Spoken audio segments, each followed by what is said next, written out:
లేదంటే పొలం పనులు చేసుకున్న వాళ్ళు ఎక్కువగా పాము కాట్లకు గురవుతూ ఉంటారు.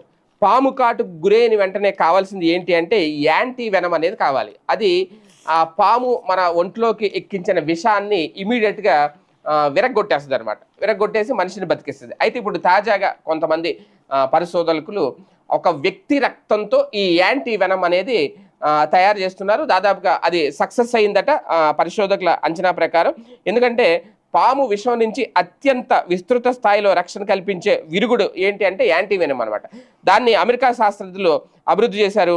వందల సార్లు విషాన్ని శరీరంలోకి సొంతంగా ఎక్కించుకున్న పాములతో కాట్లు వేయించుకున్న వ్యక్తి నుంచి ఆ వ్యక్తిలోని రక్తాన్ని సేకరించి దీన్ని రూపొందించారంటే ఈ యాంటీ వెనం. అమెరికాలోని విస్కాన్సిన్కు చెందిన తిమోతి ఫ్రీడ్కు సరీసృపాలు అలాగే విష సర్పాలు పట్ల ఆసక్తి ఎక్కువ. ఆయన తన నివాసంలో పదుల సంఖ్యలో పాములను ఇప్పటికీ పెంచుతూ ఉంటాడట. వీటిని ఎప్పటికీ